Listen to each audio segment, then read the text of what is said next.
calor sofocante de Ciudad de México se colaba por la ventana entreabierta del pequeño apartamento en la colonia Doctores. Alejandra Vega, de 28 años, observaba desde su escritorio improvisado el ajetreo incesante de la avenida. Los vendedores ambulantes pregonaban sus mercancías, mientras el smog dibujaba un velo grisáceo sobre los edificios. Sus dedos tecleaban rápidamente en su vieja computadora, intentando terminar un artículo para el periódico digital donde trabajaba como redactora freelance. «Otro rechazo», murmuró para sí misma mientras leía el correo electrónico de su editor. Era la tercera vez en el mes que le devolvían un texto por falta de profundidad. Alejandra se pasó las manos por su cabello negro rizado, recogido descuidadamente en una coleta alta. Las ojeras marcaban su rostro moreno claro, testigos silenciosos de noches enteras dedicadas a la escritura, su única pasión, y hasta ahora, su mayor frustración. El teléfono vibró sobre la mesa. Era un mensaje de su madre, Dolores. «Te llamé 3 veces. ¿Por qué no contestas? Necesito que vengas a casa este fin de semana. Tu tía Carmela cumple años». Alejandra suspiró profundamente. Las visitas a Cuernavaca, donde vivía su familia, siempre terminaban en discusiones y reproches velados. Su relación con Dolores había sido complicada desde que tenía memoria. «Fuiste mi error, mi tropiezo», le había dicho su madre una noche, después de varias copas de tequila, cuando Alejandra apenas tenía 15 años. Si no hubiera quedado embarazada, habría terminado la universidad y sería alguien. Esas palabras se habían convertido en una cicatriz invisible que Alejandra cargaba en silencio, un peso que se hacía más evidente cada vez que cruzaba el umbral de la casa familiar. «Llegaré el sábado temprano», respondió escuetamente. Cerró los ojos un momento, pensando en cómo escapar de la rutina asfixiante en la que se encontraba atrapada. Había estudiado comunicación en la UNAM con grandes aspiraciones, soñando con convertirse en una periodista reconocida, pero 5 años después de graduarse, apenas sobrevivía con artículos mal pagados y correcciones para estudiantes universitarios. La llamada de Miguel, su mejor amigo y compañero de la universidad, interrumpió sus pensamientos. «Ale, ¿ya viste la convocatoria del Concurso Nacional de Crónica? El premio es una beca para estudiar periodismo de investigación y la publicación en El Universal», dijo Miguel con entusiasmo evidente en su voz. «¿Y crees que tengo alguna posibilidad?», respondió Alejandra con escepticismo. «Sabes que llevo años enviando textos a todos lados y siempre hay alguien mejor. Esta vez es diferente. El tema es Historias Invisibles de México. Nadie conoce mejor las calles y los personajes olvidados de esta ciudad que tú. Recuerdo ese trabajo que hiciste sobre los vendedores de la Merced. Era brillante». Algo en las palabras de Miguel resonó en ella. Durante sus años universitarios, Alejandra había pasado horas recorriendo los mercados, las vecindades antiguas y los barrios populares, conversando con personas cuyas historias rara vez llegaban a los titulares. Era allí, entre la gente común, donde se sentía verdaderamente conectada con su vocación. «La fecha límite es en 3 semanas», continuó Miguel. «Piénsalo, podría ser tu oportunidad».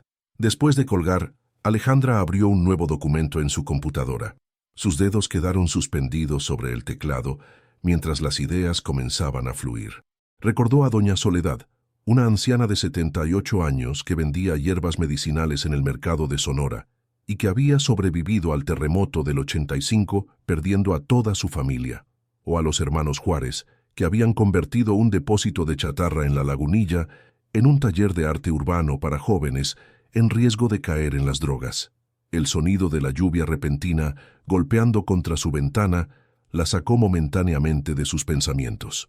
Las primeras gotas de la temporada lavaban el polvo acumulado de la ciudad, revelando colores que el smog había opacado. Alejandra sintió que algo similar ocurría dentro de ella, como si una determinación olvidada comenzara a emerger. Esa noche, mientras el resto de la ciudad dormía, Alejandra comenzó a escribir frenéticamente. No era solo un concurso, era una oportunidad de demostrar principalmente a sí misma que sus palabras tenían valor, que su existencia no era un error como tantas veces había escuchado, y quizás, solo quizás, podría finalmente hacer que su nombre apareciera impreso en el periódico, transformando las críticas de su madre en un orgullo reluctante pero innegable. Calles que hablan. La mañana del sábado llegó con un cielo despejado sobre la carretera que conectaba Ciudad de México con Cuernavaca. Alejandra observaba el paisaje cambiante desde la ventanilla del autobús, las imágenes urbanas cediendo paso gradualmente a la vegetación exuberante característica de Morelos. Llevaba su cuaderno de notas en el regazo, donde había garabateado posibles enfoques para su crónica durante toda la semana. Había decidido centrarse en las mujeres artesanas de Tepito, un barrio con mala reputación pero rico en tradiciones y resistencia cultural. Mujeres como Guadalupe Ramos, de 65 años, quien había convertido su pequeño puesto de comida en un refugio no oficial para mujeres víctimas de violencia doméstica, o Carmen Delgado, que enseñaba bordado tradicional a jóvenes madres solteras, creando una red de apoyo que las autoridades no proporcionaban. Historias de superación que nadie contaba, opacadas por los titulares sensacionalistas sobre narcotráfico y delincuencia. El autobús se detuvo en la terminal de Cuernavaca. El aire era notablemente más limpio, con ese aroma característico a tierra mojada y flores que siempre le recordaba a su infancia. A pesar de los conflictos, Alejandra no podía negar que esta ciudad guardaba una parte importante de su identidad. Dolores la esperaba en la entrada de la terminal, con el ceño ligeramente fruncido que parecía haberse convertido en una expresión permanente en su rostro. A sus 52 años, mantenía una belleza severa, con el cabello teñido de negro y siempre impecablemente vestida, como si constantemente necesitara demostrar algo al mundo. «Llegaste tarde», fue su saludo mientras le daba un beso seco en la mejilla. «La comida va a enfriarse». El autobús se retrasó por el tráfico en la salida de la ciudad, explicó Alejandra, sabiendo que cualquier justificación sería insuficiente.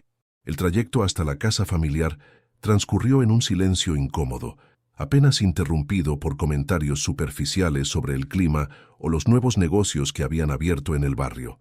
La casa, una construcción modesta pero bien mantenida en la colonia Acapancingo, lucía exactamente igual que en su última visita. Las mismas cortinas de encaje, los mismos santos en la repisa, las mismas fotografías familiares donde Alejandra aparecía siempre al margen, como una presencia incidental.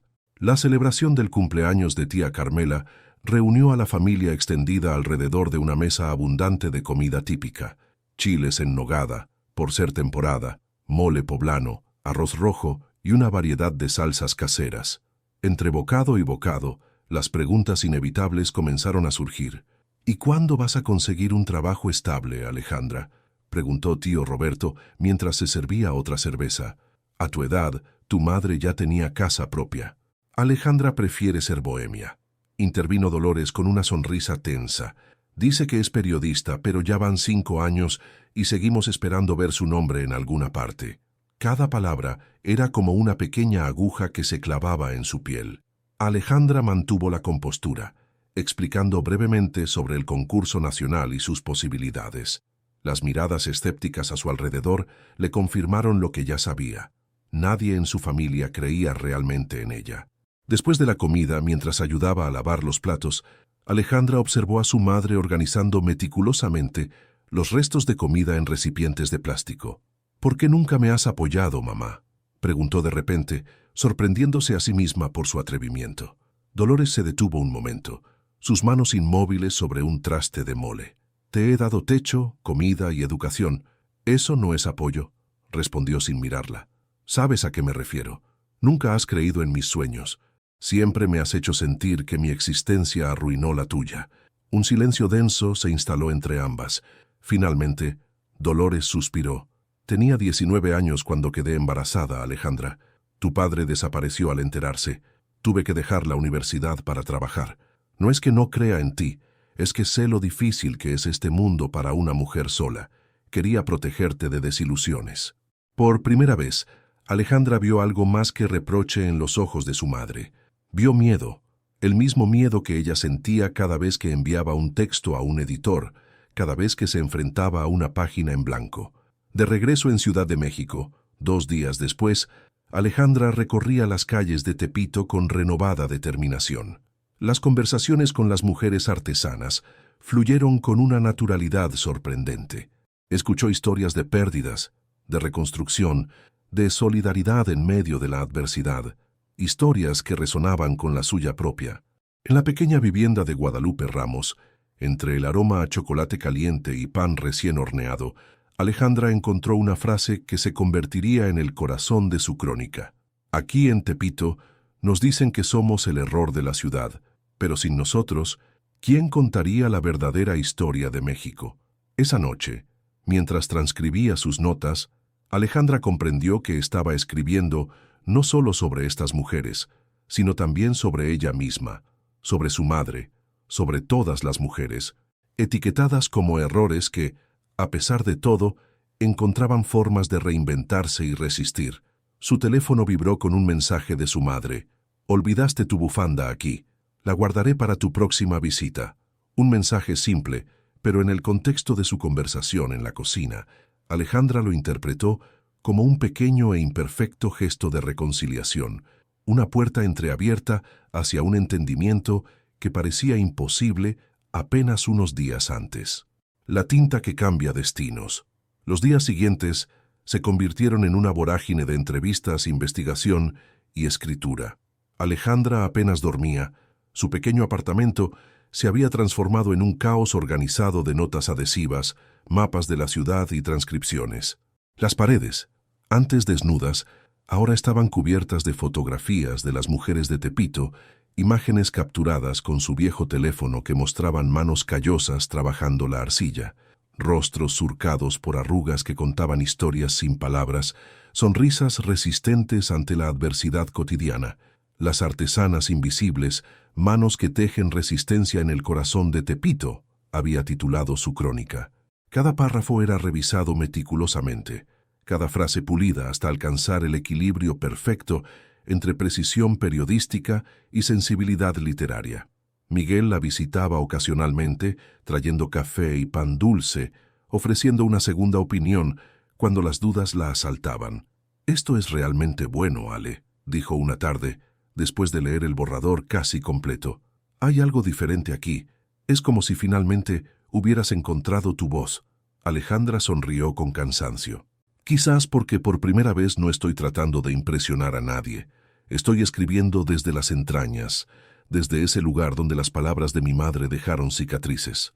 La fecha límite del concurso se acercaba inexorablemente. 3 días antes del cierre, Alejandra recibió una llamada inesperada de Guadalupe Ramos, una de las protagonistas de su crónica. «Niña, necesito que vengas», dijo la mujer con voz urgente. La policía desalojó a Carmen y a otras 5 artesanas de sus puestos. «Dicen que van a limpiar la zona para un nuevo centro comercial». Alejandra no dudó. En menos de 1 hora estaba en Tepito, donde un grupo de mujeres se había congregado frente a los puestos clausurados. Los sellos oficiales contrastaban crudamente con los coloridos textiles y artesanías que hasta ayer habían dado vida a ese rincón del mercado. «Llevamos 3 generaciones aquí», explicaba Carmen Delgado con los ojos enrojecidos. «Mi abuela comenzó vendiendo rebozos en este mismo lugar después de la Revolución. ¿Dónde iremos ahora?». La indignación se mezcló con un sentido de responsabilidad en el pecho de Alejandra. Ya no era solo una observadora, una recolectora de historias. Se había convertido en parte de esta comunidad. Sacó su libreta y comenzó a documentar meticulosamente los testimonios, los nombres de los funcionarios involucrados, las inconsistencias legales del desalojo. Esa noche, reescribió completamente el final de su crónica. Lo que había comenzado como un retrato íntimo de resistencia femenina se transformó en una denuncia poderosa sobre la gentrificación y el desplazamiento de las tradiciones vivas de la ciudad. Cada palabra vibraba con urgencia, con la convicción de que el periodismo no solo debía observar, sino también incidir en la realidad. La mañana del día límite, Alejandra releyó su trabajo una última vez. 60.000 caracteres que condensaban semanas de inmersión en las vidas de estas mujeres, en su propia vida. Con una mezcla de temor y esperanza, envió el archivo y completó el formulario de inscripción al concurso. Luego, el silencio. Las semanas de espera se convirtieron en un ejercicio de paciencia y autocontrol. Alejandra volvió a sus trabajos freelance, pero algo había cambiado en ella. Escribía con mayor confianza, Rechazaba asignaciones que no resonaban con sus valores. Exigía mejores tarifas. La experiencia de Tepito le había recordado por qué había elegido el periodismo en primer lugar, para dar voz a quienes rara vez eran escuchados. Un mes después del envío, recibió un correo electrónico que cambiaría su vida. Estimada Alejandra Vega, nos complace informarle que su crónica, Las artesanas invisibles, manos que tejen resistencia en el corazón de Tepito, ha sido seleccionada como finalista del Concurso Nacional de Crónica Periodística. Le solicitamos su presencia en la ceremonia de premiación que se llevará a cabo el próximo viernes en el Palacio de Bellas Artes. Sus manos temblaban mientras leía el resto del mensaje. De más de 800 trabajos presentados, el suyo estaba entre los 10 finalistas. Independientemente del resultado final, su crónica sería publicada en una edición especial de El Universal. Lo primero que hizo fue llamar a Miguel, quien gritó de emoción al otro lado de la línea. Lo segundo fue enviar un mensaje a las mujeres de Tepito, quienes organizaron una pequeña celebración en el patio interior donde realizaban sus talleres comunitarios. Lo tercero, y lo más difícil, fue llamar a su madre. «Mamá», dijo cuando Dolores contestó, con la voz ligeramente temblorosa, «soy finalista en el concurso nacional. Van a publicar mi crónica en El Universal». El silencio al otro lado de la línea se prolongó tanto que Alejandra pensó que la llamada se había cortado. «Mamá, te escucho», respondió finalmente Dolores, con una voz que Alejandra no supo interpretar. «¿Cuándo es la ceremonia?» «El viernes próximo, en Bellas Artes». Otro silencio. «Estaré ahí», dijo simplemente Dolores antes de colgar. Alejandra se quedó mirando el teléfono incrédula. En todos sus años de carrera universitaria, en todas sus pequeñas victorias profesionales, su madre nunca había mostrado interés en estar presente. Esta simple promesa, «estaré ahí», resonó en su interior con una fuerza inesperada, como si finalmente hubiera conseguido abrir una puerta que llevaba años cerrada. El nombre en tinta negra, el Palacio de Bellas Artes, resplandecía bajo el sol de la tarde. Su cúpula dorada reflejaba la luz creando un halo casi mágico sobre la alameda central. Alejandra, vestida con un sencillo vestido azul marino que había comprado especialmente para la ocasión, subió las escaleras de mármol sintiendo una mezcla de nerviosismo y orgullo. A su lado, Miguel no dejaba de hablar, intentando distraerla. El salón principal, con sus majestuosos murales y su elegante decoración art déco, estaba ocupado por periodistas, escritores, editores y representantes culturales. Alejandra escaneó discretamente a la multitud, buscando a su madre, pero no logró distinguirla entre tantos rostros desconocidos. «Probablemente se retrasó por el tráfico», comentó Miguel, notando su inquietud. «Ya sabes cómo se pone la ciudad a esta hora». Alejandra asintió, intentando controlar la decepción que comenzaba a formarse en su pecho. «Tienes razón. Además, quizás fue mejor idea no avisarle. La ceremonia podría resultar larga y aburrida para ella». Tomaron asiento mientras la ceremonia comenzaba con los discursos protocolarios de los organizadores y patrocinadores. Uno a uno, los finalistas fueron presentados con breves semblanzas de sus trayectorias. Cuando mencionaron su nombre, Alejandra sintió un cosquilleo en el estómago al escuchar sus logros enumerados formalmente. Graduada con honores de la UNAM, colaboradora en diversas publicaciones digitales, investigadora independiente sobre temas de cultura urbana. Puesta en perspectiva, su carrera no sonaba tan insignificante como siempre había pensado.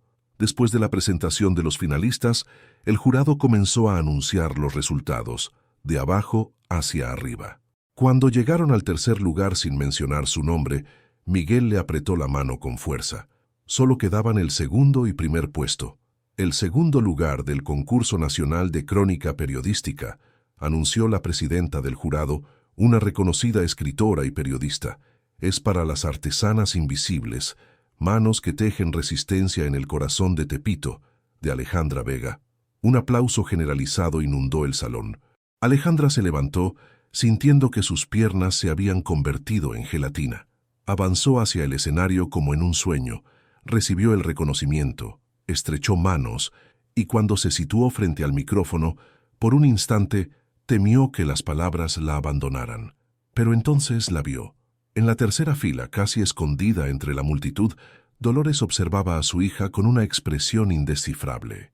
Había tomado el autobús desde Cuernavaca, se había puesto su mejor vestido, el que guardaba para las ocasiones verdaderamente especiales, y estaba allí, cumpliendo su promesa.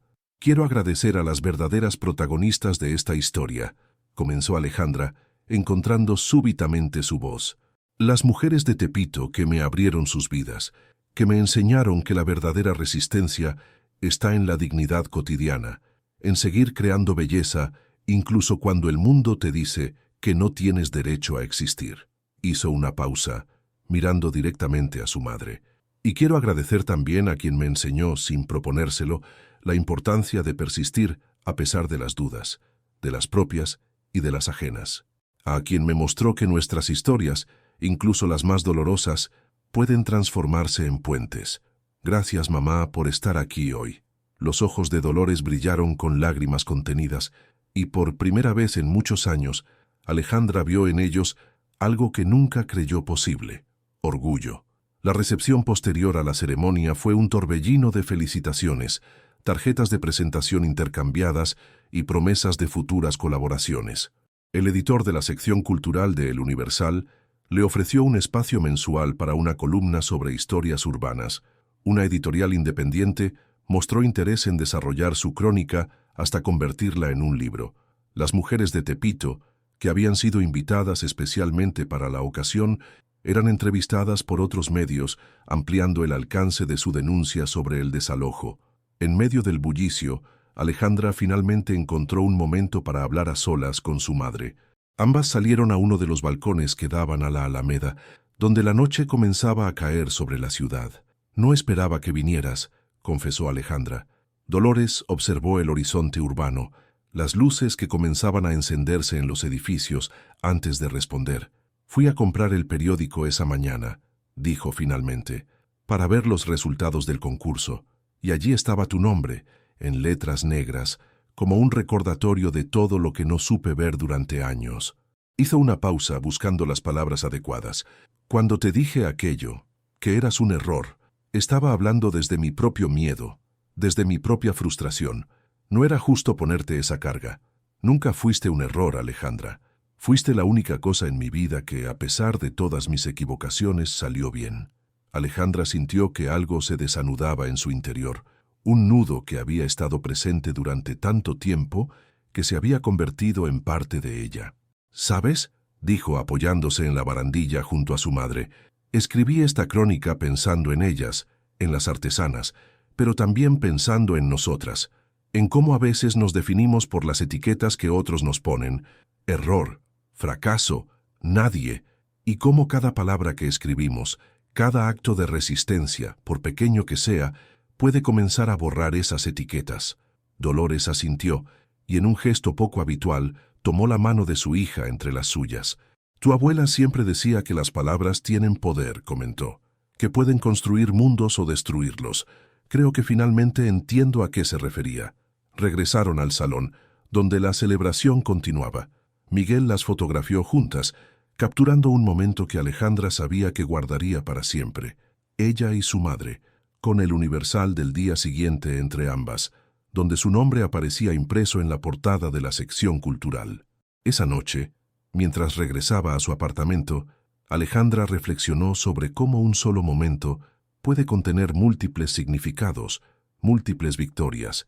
Había ganado reconocimiento profesional, sí, pero también algo más valioso: la posibilidad de reescribir su propia historia, de transformar las palabras hirientes en combustible para crecer, de convertir los errores percibidos en nuevos comienzos. Al día siguiente, miles de personas en todo México abrirían el periódico para encontrarse con su nombre y sus palabras.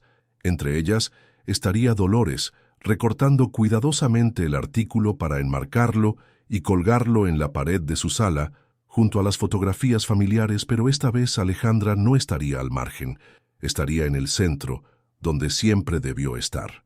Y en su pequeño apartamento en la colonia Doctores, Alejandra abriría un nuevo documento en su computadora, sus dedos listos sobre el teclado, la página en blanco, ya no un abismo aterrador, sino un lienzo de posibilidades, porque ahora sabía lo que tantas mujeres antes que ella habían descubierto que a veces el mayor acto de rebeldía es simplemente persistir, seguir creando, seguir existiendo, hasta que el mundo no tenga más remedio que reconocer tu voz.